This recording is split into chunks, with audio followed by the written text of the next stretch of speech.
আসিফ মাহমুদ নিজেই কট খেয়ে গেল। আমজনতা দলের সদস্য সচিব মোহাম্মদ তারেক রহমান বলেছেন, আসিফ মাহমুদ ষড়যন্ত্র করেছিল মুরাদনগর ধর্ষণের ঘটনায় বিএনপিকে ফাঁসিয়ে দেবে। এটা তার নির্বাচনী এলাকা এবং আওয়ামী লীগকে সঙ্গে নিয়ে বেশ জোরে সোরে তার আয়োজন চলছে। ওইখানে যারা ধরা পড়ল তাদের পরিচয় ছাত্রলীগ, আওয়ামী লীগ এবং যে ভিডিও ধারণ করেছিল সেও কিন্তু আওয়ামী লীগের হয়েও ভিডিওটা করে বিএনপির নামে ছাড়ল কে?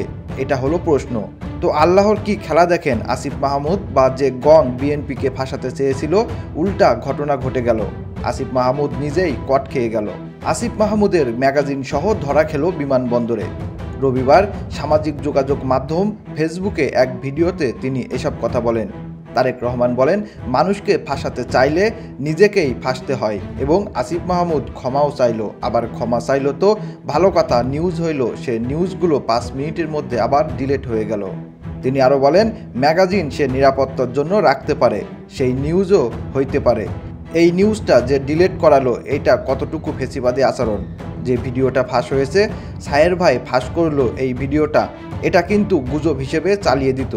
কারণ জনগণের মূল তত্ত্বের ভিত্তি হলো নিউজ, আর সেই নিউজগুলো ডিলিট করানো মানে কি? হয়তো ঘটনা মিথ্যা, এবং এইটা কিন্তু আসিফ মাহমুদের ভক্তরা বলাবলি শুরু করছে যে এটা গুজব, এটা মিথ্যা।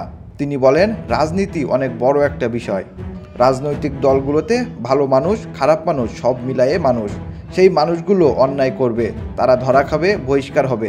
কিন্তু ডিসইনফরমেশন যে কোনো একটা অপরাধ কেউ না করেও তাকে যে ফাঁসানো, এটা একটা ভয়ঙ্কর ক্রাইম।